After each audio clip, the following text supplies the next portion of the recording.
I know. Hitting it now. Um, we're live. That was very Dun, fast. ta-da. It's Tuesday, November 3rd, 2021, 5:01 p.m. Eastern Time. And it's cheese night. Or is it? We are I am exhausted and I've been trying to write my paper all day. Ben has been on deadline. Ben has a surprise shirt. Okay, don't stop, Ben. I have to do a poll. We have to have people guess what's under your shirt. Um, and then I'm going to tell a story for everyone. But first, the poll is: what is Ben wearing under his shirt? A dog shirt? No shirt? Uh, uh, saber-tooth anchovy shirt? Baby Crow. cannon? Corvid. Got to include Corvid as an I know, option. I know.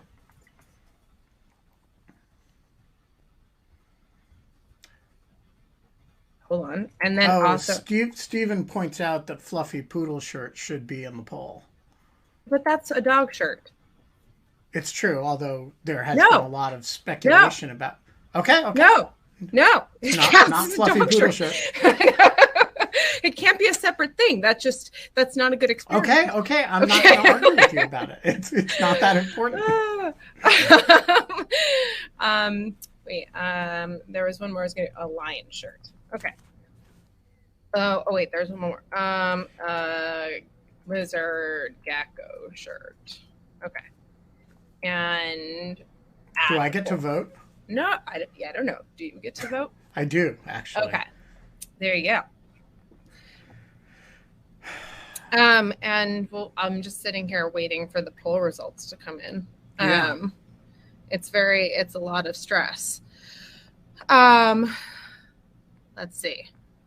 Okay. Wow, It is. Lizard Gecko shirt is cleaning up. Yeah. Well, Um, yeah. I guess it's because people know Have that you talked about it beneath or anything? the veneer of respectability, the That you're lizard actually a lizard people person? lie underneath. I mean, I don't make a hissing sound. It's very creepy. You're creeping me out, Ben. Oh my god. Oh Now, my I god. want to point out How much that less this, nipply that shirt is. I was Like, just going to say, it is, whatever you say about it, okay, it is hold not on. nipply. Oh god, hold on. There we go. That's okay. Are we done now? You know, Not. No, we're just. did you see that video I want to of know. that You know how you woman said that. on the Christian Broadcasting Network talking about how her husband was possessed by somebody who claimed to be Ahasuerus or Xerxes, and then he wanted to have sex with her, and then he ripped his face off, and it was a lizard. No. Like, But why would I? audience members, you saw this, right? No one saw this. I No, didn't. they all saw it. Put it on the poll whether they saw it. They No. totally see Okay. Okay. So Mateo's people saying that Elizabeth. yes, they've seen it. Okay. I'm just saying, we all have the lizard underneath. Oh, hold on one second. I'm getting a call from someone, and I think it's Hertz. Oh, okay. So hold on.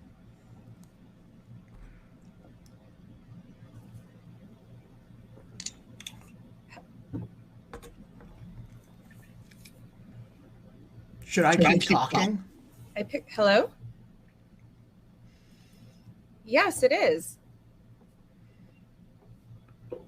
Put them on speakerphone. Good. How are you?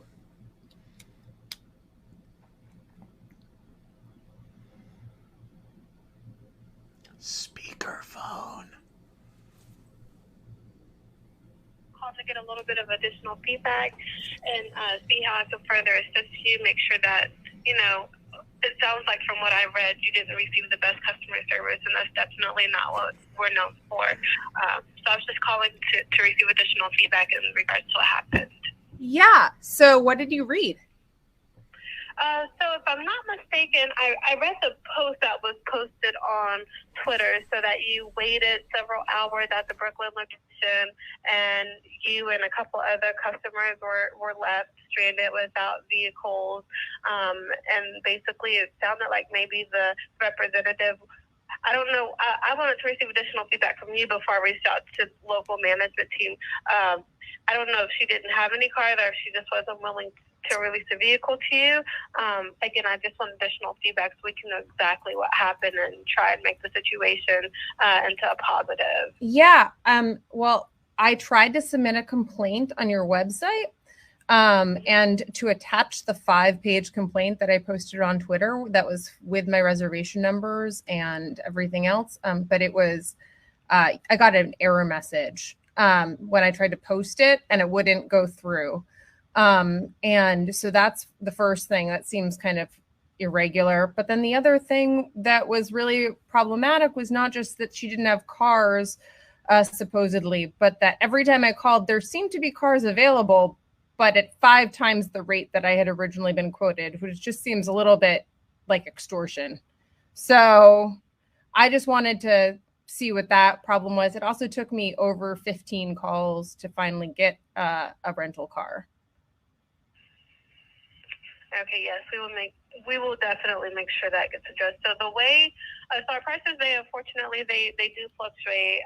It's kind of based off the time, date, and all of the information that's inputted into your reservation. So if you booked a reservation quite some time ago, the vehicle at that point in time may have been cheaper versus trying to book a new reservation because I booked it. Yeah, I booked it 4 days before I showed up there. So I don't think that was the problem. Okay, yeah, usually the way, again, we don't necessarily generate the prices, our reservation system does. So if a customer is trying to book a reservation on that particular day, then the price is quite higher just because it's kind of what we call like an in-demand rental. Yeah, I know. Rental when we book a reservation, that price, it does fluctuate. No. It does get kind of pricey. I completely understand, but I'm an attorney, and there's a New York City consumer protection law that in fact is posted on the wall of your Brooklyn location that says specifically that if you show up within 30 minutes of the requested reservation time, I am due that car at the price that I reserved it at. And that was not done. And in fact, I was then told multiple times to call your corporate service number and to then have where I was then quoted by your various corporate service representatives that I could in fact have a car, but at $1,800, which was almost 5 times what I had been quoted originally. And so that's just the problem there is that you have me over a barrel. I'm basically trying to get home for Thanksgiving and the holiday. Anyone in my position would be in that kind of position. And you can charge me. There's a feeling that I have to pay that rate or I'm just not simply going to be able to have my Thanksgiving plans go through. And that is, in fact, what ended up happening. I paid $943 for a rental that I was supposed to pay $414 for. And I also paid almost $150 in taxi fees and lost 18 hours of my life driving around Ubering around trying to find a rental car. So I'm just trying. This is not your fault. You are just the poor person who was assigned to call me. I totally recognize that. But this is a problematic policy for anyone that has to, that anyone who is in this position. And if it was just you ran out of cars and you overbooked, that would be one thing. But the multiple people from corporate that I spoke to that said I could have a car, but it was going to cost me $1,800, that seems problematic. Yes, ma'am, and I do see that complaint in your letter as well. So we can definitely make sure that does get addressed. Again, there's really not a way around that because we don't enter the amounts in our system now. I do see that you were charged the $733.94, and I am going to issue you a refund for that difference of what you were originally quoted. What about the what? Was a mistake on our part. I'm sorry. Yep, I also had a little under $150 in Uber charges to get to and from the various rental places that I was supposed to go to. Are you going to give me that money back? So what we can do is I can provide you with our email address here at Executive Customer Care, just because we have to have the proper documentation and fully assess the situation. So if you could please just email those receipts into us, and we will review them, and then we will be able to determine if further compensation is due. But again, I can't confirm if we would do that or not until we can actually review all of the receipts. We do have to have that proper documentation. Okay, what is that email address? So it is all lowercase, all together. It is Executive Customer Service at hertz.com. Okay. And what if like this tweet hadn't gone viral and hadn't gotten like 3,000, 5,000 likes and over 500 retweets? Like, what would my recourse be? What was I supposed to do when I couldn't send something in on the complaint window that you had given that is on your website? So we do have other ways for customers to contact us, and it doesn't really matter how many retweets or responses it gets, because we do treat all of our customers the same, and we want to provide them all with the best customer service. So if you weren't able to submit that complaint, we do have emails. We have several different emails. We have several different telephone numbers that you can contact us here as well. But I did just want to receive additional information as to your situation and what happened, because it does seem that it is very concerning, and we do want to make sure that we address all of our customer concerns properly. Okay, I understand that, and again, I know that you're just kind of doing your job. I just wanted to say that the customer service number that I had was the same customer service number that everyone at the Hertz counters that I went to had. No one had any special access to any number. It was all the same number, and it all went to a call center seemingly outside the United States that I was hung up on over 6 times in the course of being put on hold. And I think I spent over 3.5 hours on hold in total over the course of 24 days, or 24 hours. So I just want to be clear that I called the numbers. I'm a person who believes in self-help. I am an attorney. Thought I was very patient with all of this. I thought that my letter, in fact, was in good humor. And I never got upset with any of your representatives. And I don't think anyone at the counters did anything wrong. I think this is a problem with your policy. And there seems to be some way that even when you have price fluctuations, that if I need to rent a car and I have proof on my confirmation that I have rented a car at a rate, that rate should be given to me, even if the prices have fluctuated, there should be some way to reflect that. Otherwise, it's just extortion. You can also let them know that I filed a complaint at the New York State Consumer Protection Agency, and then also with the Better Business Bureau in New York City. And I can forward those complaints to the executive number that you sent me, but I'll be doing that later today. Okay, yes, that will work perfectly. We also here at Executive Customer, we do review the Better Bureau cases as well, so we will receive that. But if you would like to forward that information over to us, you are more than welcome to as well. Okay, thank you so much. Okay, and as of right now, again, I'm going to go ahead and issue a refund for that difference. It's going to go back to the American Express, and again, 1007. If you could just allow 5 to 7 business days for that to reflect. And then again, we'll be able to determine if any further compensation is due once we do receive that proper documentation regarding the extra charges that you accrued. Okay, thank you so much. Bye. Okay. Well, there you have it, a live customer service call for Kate. Oh.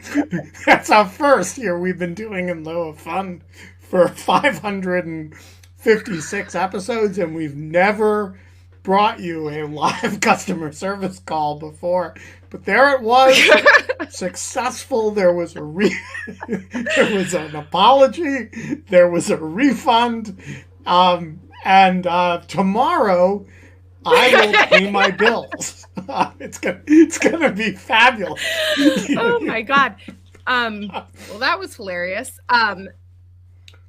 On Friday, John is going to have a a a uh, a tonsil exam. We're gonna bring that. I to had you this brief heart live. attack in which I was like, I thought she was going to read my credit card number back to me, and I was like, what? Yeah, I saw that in your face. Oh no.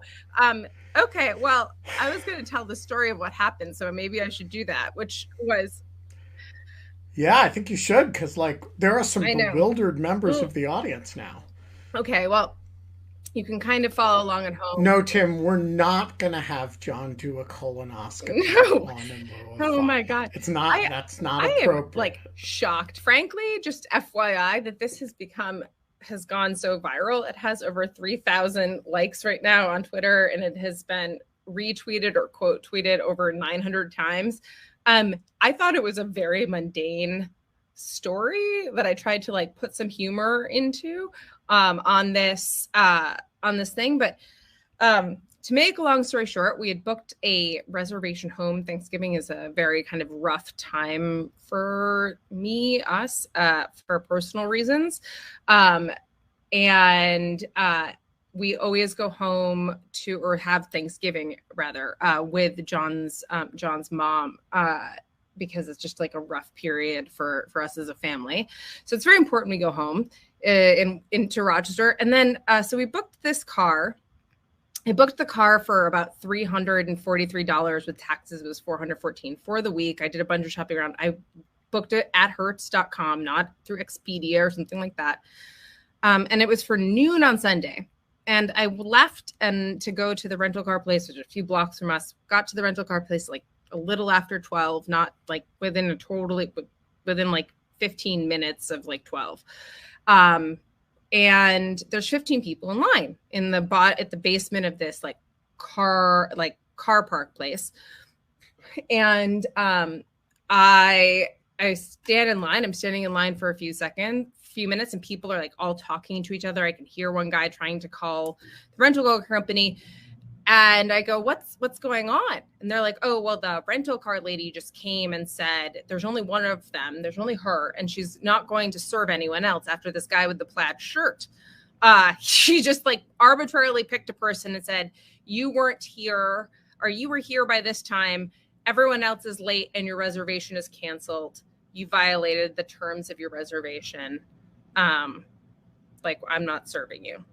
And so what's really confusing here is that you could rent a car. Like, I rented the car for noon, and apparently the agency did close at noon, but like Hertz has to still serve you if you show up at noon for your rental car at noon, even if they close at noon. So I'm like, okay, this is crazy. She's not going to really just stop serving people. And so I'm waiting in line. People show up plenty. There's like 8-9 people behind me. They slowly leave. I have John call customer service. They're like, no, they'll definitely still take you.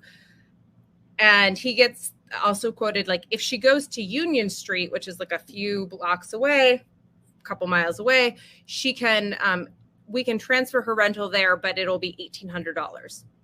To which I'm like, there's no way that I'm paying $1,800 for this rental car for a week. So I wait and I wait and I wait. And it's 2:15.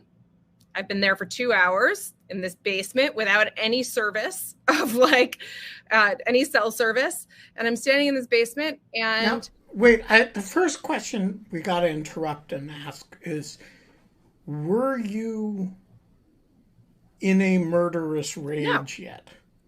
How close did anybody come to dying? I was frustrated, but mostly I was concerned I wasn't going to get a rental car.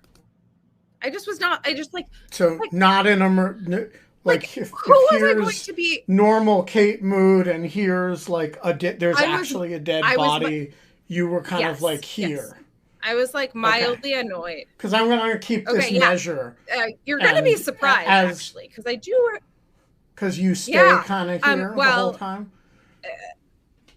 The story would be more interesting I know. if you got, I know, which is, I guess, kind of murderous why rage. I can't believe other people find it so compelling. But like, so, no. Okay, so who am I? Like, here, you remember we talked about the Stoic? We had, what's his name? The Massimo.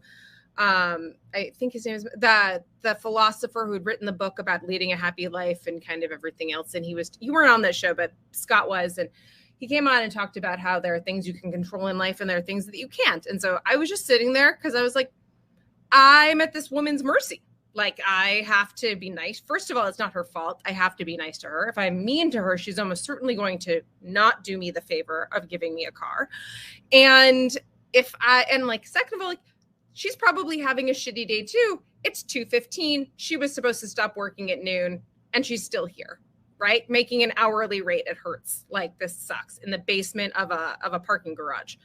So like, I'm kind of shocked at her behavior, but I'm not like blaming her behavior. And I'm certainly not going to yell at her. So anyways, there's a guy standing behind me, a nice man with an Australian accent. And we turn to each other and we say, what do you think we offer her some money? And I go, how much do you have? And I'm like, I have like $42. And he's like, I have a couple of 20s. And I was like, let's give her some money and see if we just pay her out of pocket for her trouble, that we will be able to have her stay open. Right? This seems like a very pragmatic solution. It is not changing the economic incentives. That is just 100. Like, I'm just like, everyone else is lucky for us, right? Because like, the number of people that we're going to have to ask her to do this thing for is like slowly dwindling. People have left to go to Union Street. People have random people waiting in this line have exchanged cell numbers and have promised to stay in touch with each other because we're all so traumatized by like this Hertz woman and like the Hertz rental car experience. So like, everyone has basically dissipated. It's me, Australian guy, and a guy that showed up at like 12:45 for his noon rental. So who clearly has like no stake in this game and hasn't really been waiting as long as we have. And so Australian guy and I are standing there, and Amanda, which is this woman, lovely woman at Hertz, who looks very tired, and it's 2+ hours after she should have left, starts kind of closing things down. And she's like, I'm sorry. No, I can't help you. And we're begging. And then finally we're like, we'll give you money. Here is money, like cash dollars, lady. Like, you are doing us a huge favor. We understand we're asking you to stay open afterwards. Please. And she's just like, no, I'm not going to do it. No, I'm still not going to do it. It's not worth it. You're not going to do it. And she takes a brochure and she circles the customer service number. So wait, she turned down an actual bribe. Yeah. Did that make you respect her more? A little bit, but it also made me think, because like, it was kind of like, but like, it would suck if she were totally corruptible. On the other hand, it was inconvenient for you not to be able to get your car. Yes, and I also kind of felt like it wouldn't be that bad if she took it. She was doing something above and beyond her job, and like, I was willing to compensate her for that. I mean, on the one hand, it was a bribe, and on the one hand, it was like a payment for services she was like, kind of, I don't know, or a gift. I don't know. It's like, it's like, what's the difference between a bribe and a tip? It's like, as Ducks with Pants says. So anyways, we've got this. We're sitting there. She's not going to take it. She circles this customer service number. It's the same one John has now called twice, that has offered us an $1,800 car and told us also to stay in line and be served by her. And so I'm kind of like, I know this isn't going to end well. I know the second that I leave, my last best chance at getting this contract met is like with this woman. And so I'm like very clear. I'm like, please, it's Thanksgiving. We're trying to go home. Please. She's like, sorry. You should have sorry. And I'm like, you asked what I thought, whether I was glad I had more respect for her that she went and took the bribe. I actually was like, that was one thing. But the other thing that occurred to me, Ben, and this comes in later in the story, was I was like, what? Like, why would she really not why would she draw this arbitrary line? Like, now that there's 3 people left and she could make 3 people's day or make $100 or do the right thing, whatever. Why is she so adamant that she's not going to do like anything else in this matter? And that kind of comes up later. So like, I leave. It's like 2:15. I'm exhausted and very cranky. I go home and John is there and he said, I'm so sorry. Like, you haven't eaten anything. Let's get you some food. And like, also, what are we going to do? And I said, well, we call this customer service number and we tell them and we try to get a car. So we do. We call this customer service number. 15 minutes later, I'm like hung up on, like, while I'm on hold. Then I do it again. Again, I'm put on hold. Again, I'm hung up on. Then at some point, we finally get through to someone and they're talking to us and they say, well, we can make you a new reservation, but it's going to be $1,800. And it's the closest one is at LaGuardia. And I said, I'm not going to pay $1,800 for a contract that you violated and like go all the way to this other place. And they're like, well, we can't do anything else for you. Basically, you have to, LaGuardia has cars. That was what they said. LaGuardia has cars. If you go to LaGuardia, you can see what to do for you at the counter, and you can give them your reservation number and you can see if they'll serve you there at the price that you were quoted. I'm like, okay. So now it's about 3:00 and John and I kind of turned to each other. And I should also add that we had I don't even put this in the story, but we had a reservation.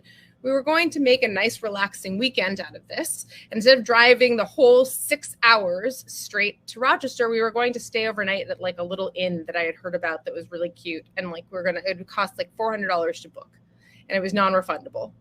So that's like gone at that point, right? So there's also like that, like there's $400 that I'm going to be out for like not having this rental, and my relaxed weekend is gone. But I'm just like quickly lowering expectations here. Now, all I want is a car, any car. And this is just like something I hopefully can do. So if the nice people in India and the customer service support line for Hertz tell us that the best bet for a car is the airport, then we're going to go to the airport. So we call an Uber and we get in the car and we load Nina into the car and all of our stuff in the car and we go to LaGuardia. It takes 45 minutes to get to LaGuardia from my house. Get out of the car. We realize that we've left a bag. One of our bags of stuff somewhere between the car and our apartment. It turns out later that it was left on the street, weirdly. But that's like that part of the story you can tell later. But anyways, go in. There's no one at the Hertz desk. This is amazing. It's like Sunday at like 3:45. I go in and I say, hi, I have a reservation. I'm coming from the Dean Street location. I talked to someone at customer service. They said they could help us. They refused to serve us. And the guy looks horrified that this has happened to me. And then he's like, well, we can't pull up your reservation here. There's just like literally no way for us to do it. And I was like, well, can you make me a new reservation? They say, no, they actually locked our computers. And so we're not able to make any new reservations from our desk. The only way we can make you a reservation is by calling the customer service number. So can I speak to your manager? So Amanda, the manager, different from Amanda at the Dean Street location, but it like comes and says, tells me the same thing. And so I'm standing there. I'm like, let's call. So she calls on her landline and she puts on speaker. And we're on hold for 27 minutes of me standing with Amanda, just chatting while we're on hold, listening to hold music. And then it gets cut off. And then this happens again for 15 minutes. And then we finally get through to someone and they say, it's going to cost you we can make you a reservation for LaGuardia. It's going to cost you $1,800. At which point I'm like, this is just like, you can't do this. Like, you just can't do this. And so at that point, now I'm like, here, Ben. Yeah. So were we up to here yet? Because like here is where there's like actually a punch thrown, and it feels like we're kind of here and maybe inching upwards. I should mention when we're in these types of things, like, and John, who trains in Brazilian Jiu-Jitsu and actually knows how to inflict bodily damage on recalcitrant extortionist hurts people? Basically, I am kind of just super annoyed, and John's trying to calm me down. I'm like, let's just leave. And so we call an Uber, $45, and another hour later, we're back at our apartment. It's like coming on 6 o'clock. It's dark out. The bag that we had lost, John had accidentally set down on the sidewalk, and it is miraculously still on the sidewalk where he accidentally left it 2 hours beforehand. So we pick up that's like one positive. There wasn't anything in it but clothes, but that's one positive. We get our bag back. And then we go inside, and I have been trying to call and been hung up on multiple times in the car ride. And then we get in, and John goes, I'm going to go pick up a bottle of wine, and let's put together your standing desk, and let's just kind of like forget this night. We canceled the hotel reservation. We do whatever. We finally get through to someone at customer service who agrees to make us a reservation, and then puts us on hold and picks up from hold and says, I can do this thing. I got an approval to have this reservation. You have a reservation for a car in Williamsburg at the rate you were promised at 8 a.m. tomorrow morning. You just have to get to Williamsburg at 8 a.m. tomorrow morning. So, okay. Put it out of our mind. We put on Buffy the Vampire Slayer. We have this bottle of wine. We order a really good pizza. We're like, oh no, we order a really good barbecue. We ordered barbecue. We decided not to order pizza. We said, order barbecue. It's fine. Like, we're just like putting together the desk together, and we're laughing. It's like fine. And so we wake up at 7 a.m. We pick up all our stuff. We put Nina in an Uber. We pay $45. We drive 45 minutes, and we get to the Williamsburg Hertz, and there's 2 people working there. It's open. We come in, and I say, hi, like, I have a reservation. Here's my reservation number. And this woman looks at me perplexed. She says, our first reservation isn't until 10. I go, no, I made this last night. She goes, oh, and she like looks through. She goes, well, you're on a wait list. There are 3 people before you. We don't have any car for you. And I said, no, there's been a misunderstanding. And she goes, no, we really, like, you don't have a reservation. There's nothing we can do for you. At which point now I am like a little bit like this, like, and John kind of intervenes, and we tell the nice 2 people working at the Williamsburg what we've been going through. And they seem genuinely kind of concerned and sad for us. They try making calls, but there's like nothing they can do. There's 17 cars. Most of them aren't in yet. There's 3 people on a wait list. So they have 20 people total they have to serve that day, including us, and 17 cars supposedly that are coming in. And basically this is just like this is the pile of shit we're all eating together unexpectedly in the middle of this Monday morning. Oh, by the way, it's like a work day. Like, both John and I were supposed to be not having to do anything on this Monday. We had been trying to travel on Sunday because we had work the next day. So I'm whatever. Anyways, so we're kind of just pacing around. We've got all of our stuff in this tiny 9-foot by 9-foot room in like this parking garage where these 2 people work. It's, it's terrible. I haven't had any coffee. I'm in a terrible mood. I'm just like, my head is in my hands, and John is like about to call his mom. I know. No, I'm like more resigned at this point. I'm just like, I don't know what I did wrong. Like, why is this happening? I don't understand. And so, which point I say to the guy, listen, when's your first car rental supposed to be? And he said 10. And I said, and how long do you have to hold the car for them? He's like, an hour.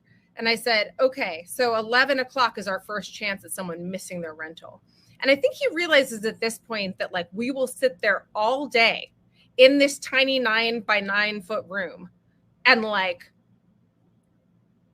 be in his way and be miserable for the entire, and that if someone doesn't show up for their car at the appointed time and then shows up 3 hours later and late, they're going to be just as upset and need a car just as much as we need a car now. And he's going to still have to fix that problem. So it wasn't like this was fixing anything.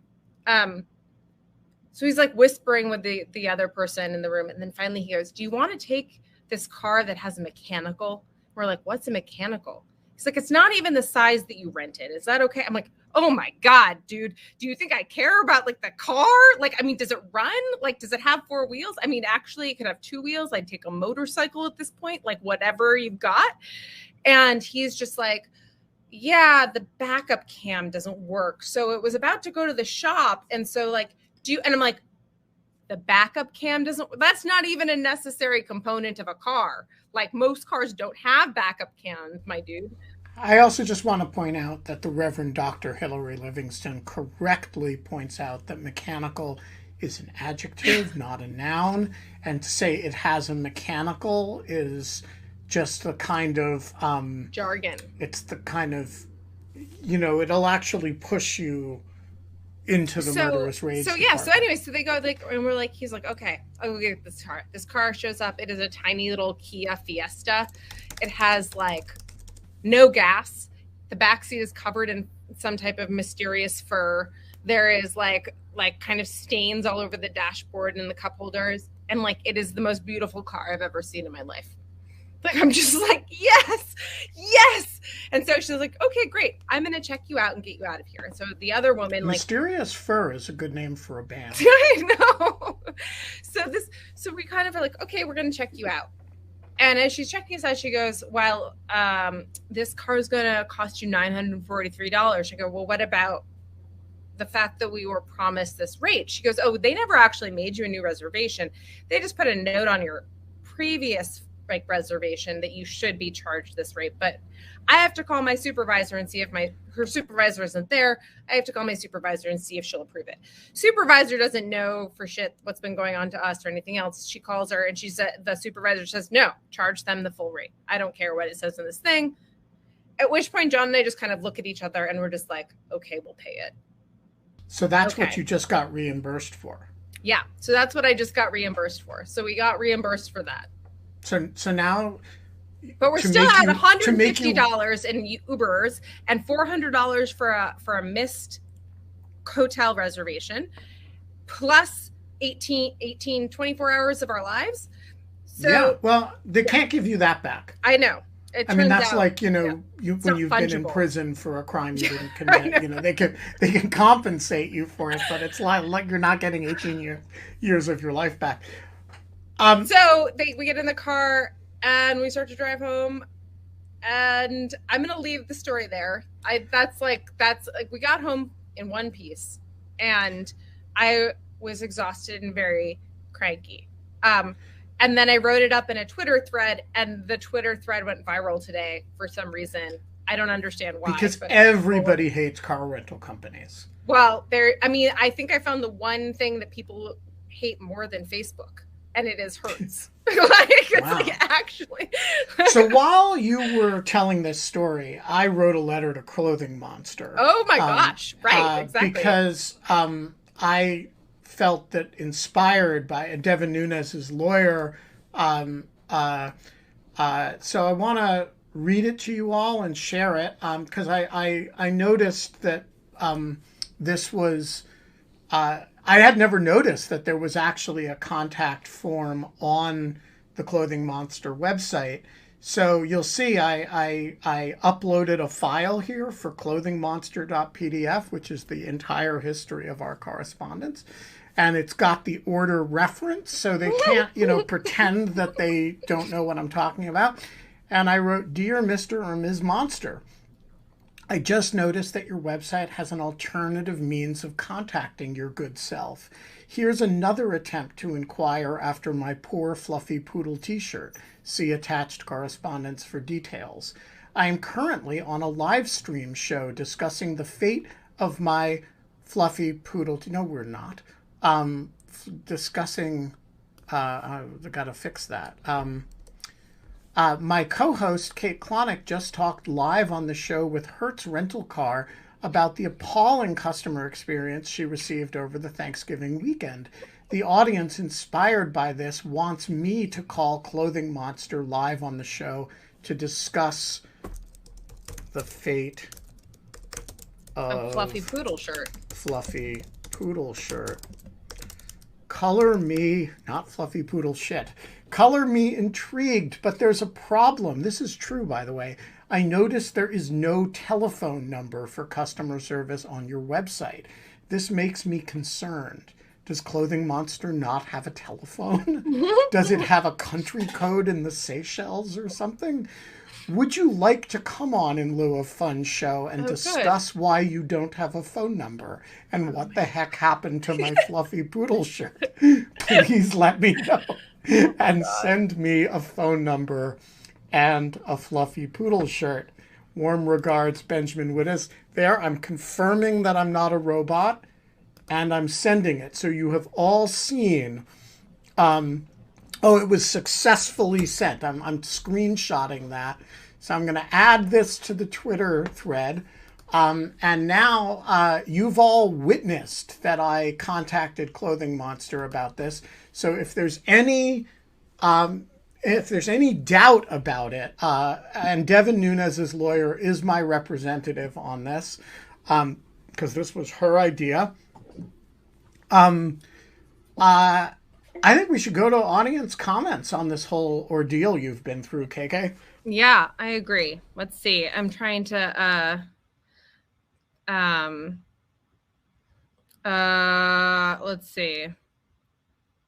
Well, how about, okay, everyone, no one has audience questions that are like about this though. So well, like, I think if you just, people are commenting about it actively in the thing. So if you have comments for Kate about this, yes, Richard, it is true.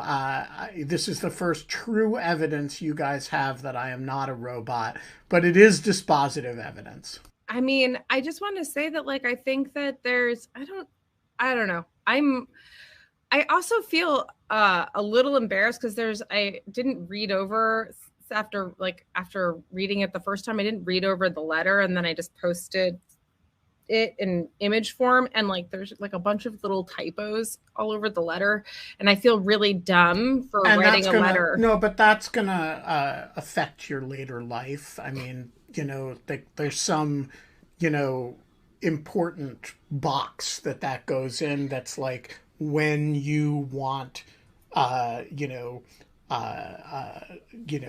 someday you'll be doing an interview and somebody will pull that out and say, Kate Klonick, you're an important person and you've written big things and thought big thoughts, but did you have an apostrophe in it's when it was like the possessive it's? I know. But in a letter to Hertz? Okay, well, really?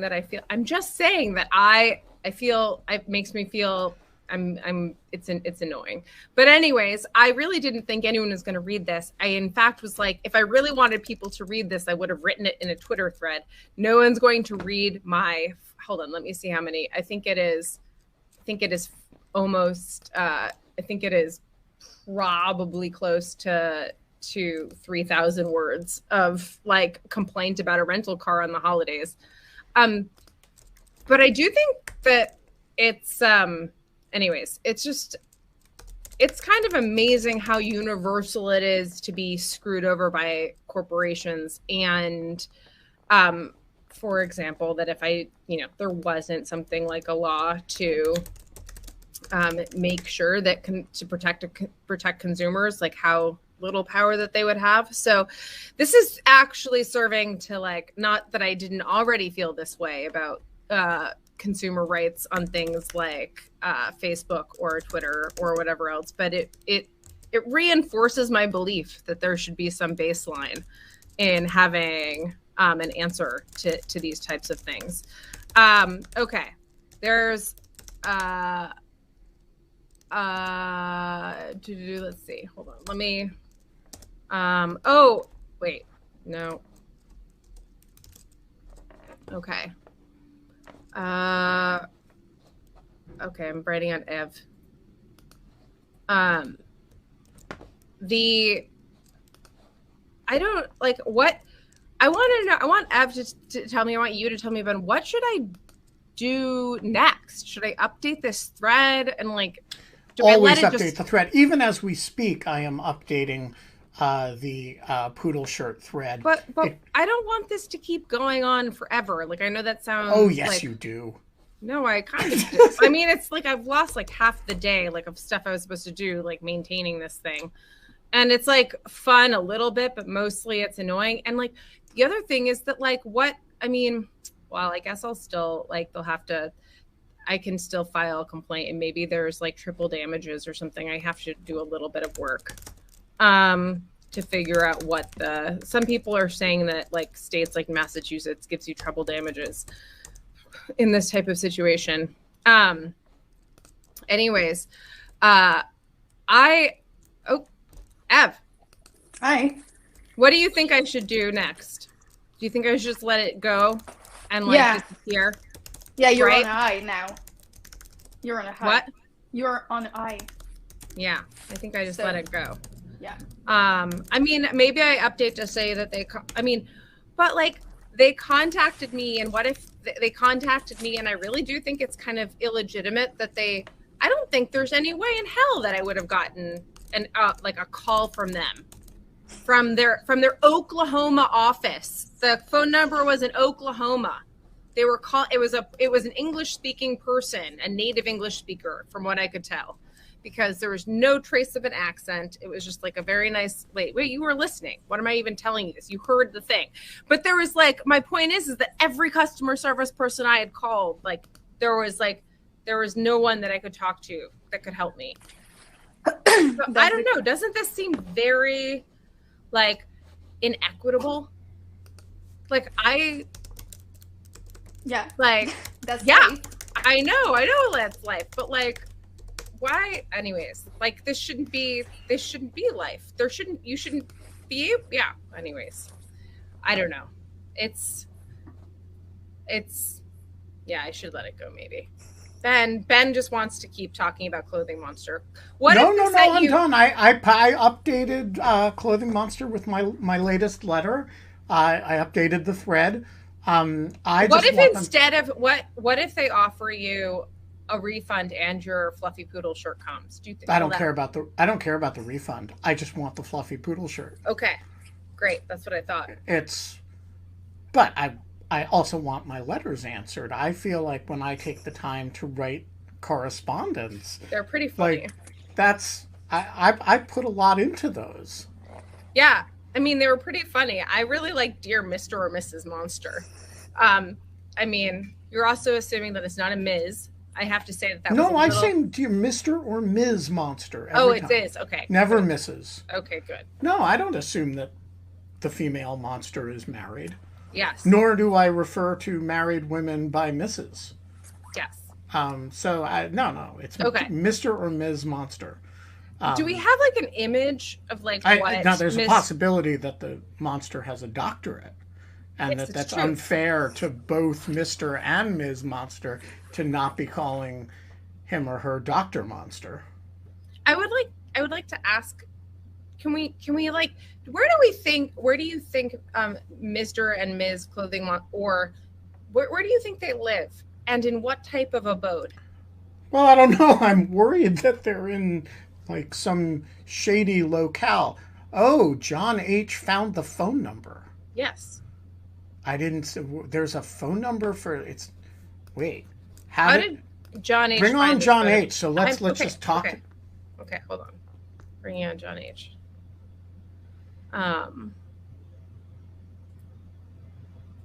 It says contact us, and he gave a link, and that's how he found the number. It's down at the bottom in the left-hand corner. I can do this for you. Oh, 917. Oh, I'm wrong. It's a New York. It's a New York number. Oh. Hey, Ben. Thank you, John Hawkinson. Oh my God! So I have misinformed. I've just misinformed the customer service department about their own customer service. I don't know. I sent them a letter saying they don't have a telephone, and it's sitting there right on the page. I just Googled Clothing Monster phone, and it came up first. So the power of Google. Should we call them? Absolutely. Yeah. Ben, call Clothing Monster. Is DC a one-party consent state? Oh, I don't know what DC is. Well, okay, then DC just disclose. You say this call is being recorded for customer service purposes. Yeah, And that's that's enough. right. For broadcasting purposes. Um, um, all right. 917 720 3320. 3320. Here we go. Call speakerphone. Can you guys hear okay? Yeah.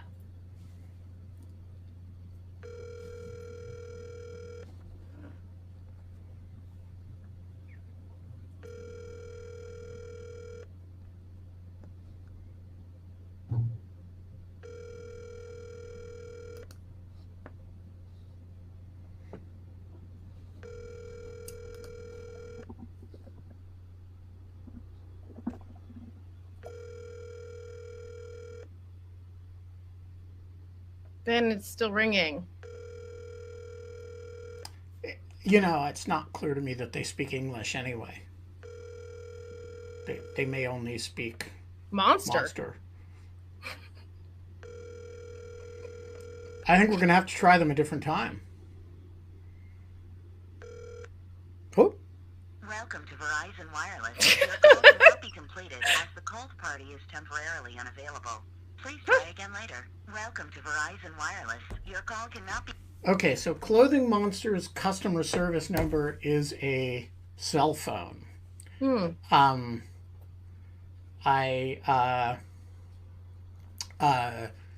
sure what to make of that. It still has a weird kind of vibe to me.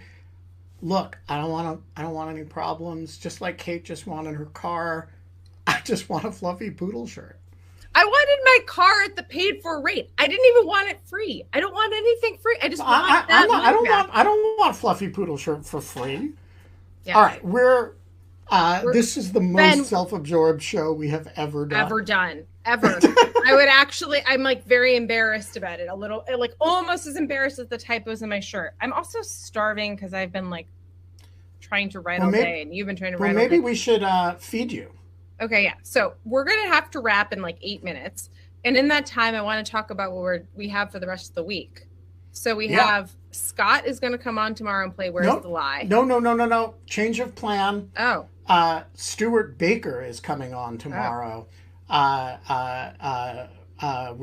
his new bromance with Scott. Okay. Who's Thursday? Thursday, I have Jeff Kosef to talk about his new book, United States of Anonymous, which is all about anonymity, and anonymity is protected through First Amendment doctrine, which seems amazing. And then on Friday, I have Noah Hoffman, who is a former member.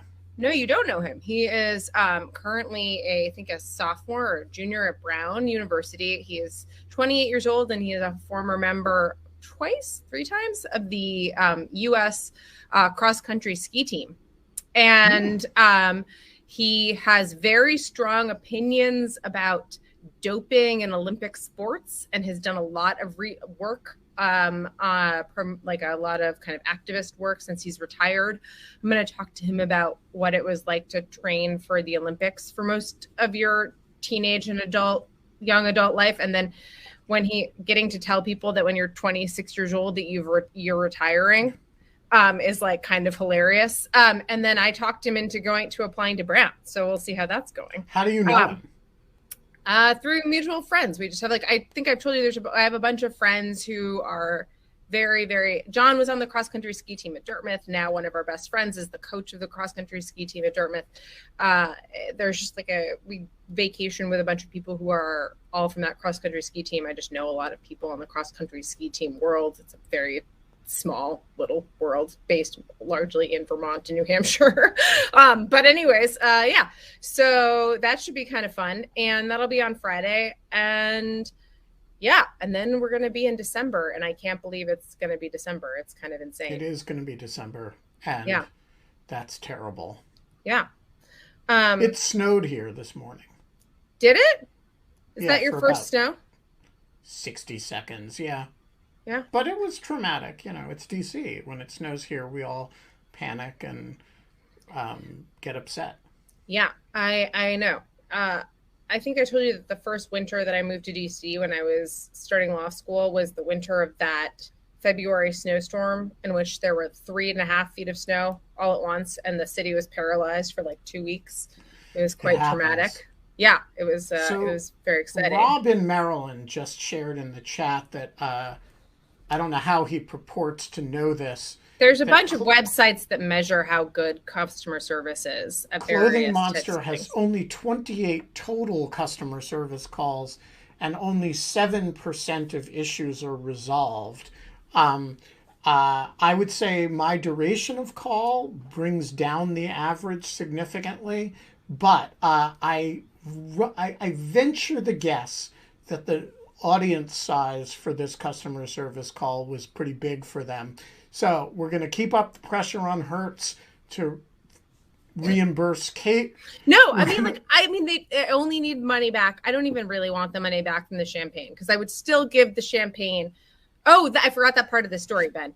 I had a bottle of like Veuve Clicquot, and like I actually don't know how much it was worth. Glug, glug, glug, glug, I glug. know we were bringing it back for Thanksgiving, and I gave it to the guy at the Williamsburg Hertz because he had helped us find this mechanical car to like go home. That was unnecessary, dude. I mean, no, he was like going. He was doing something he didn't need to do to rectify a wrong that he wasn't at the helm of, and so I thought it was very nice of him, and it was like the least we could do.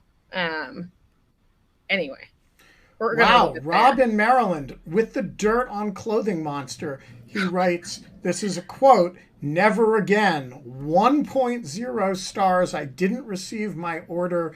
Shipping information not available." That's true of Fluffy Poodle Shirt. "I can't even trace my package. I bought it as a gift 10 days before birthday on 7/29. Today, 7/16. I'm still waiting. Disappointed. Users' recommendations. Save your money and time. Don't use them." I love Clothing Monster. Clothing Monster are my friends. Every cool, fluffy animal shirt I own, except this one, which isn't fluffy, it's kind of menacing looking, is from Clothing Monster. I like Clothing Monster. I want them to send me my goddamn Fluffy Poodle shirt. I know. I think that this is a thing that, why not? We've taken up far smaller hobby horses in our That's time right. doing this show, Ben. All right, we have spent an entire hour on relatively minor gripes. Although Kate's is less minor than mine. It is still like everything is fine. Like nothing. That's like, anyways, whatever. But it is interesting. But we're going to be back tomorrow. And we're going to call Clothing Monster again. We're going to call them every day. Why don't we not do that with Stuart Baker, Ben? I think Stuart would appreciate this. I'm going to wear a particularly extravagant dog shirt for Stuart. Oh, good. Yeah, because that's different from every other day that ends in Y. Like, that's like... All of that will start 23 hours and 1 minute from now. And until then, KK? We don't have fun we can't have fun anymore, but we can have customer mechanical service. Yeah. We can have a mechanical. Bye, Ben. Bye.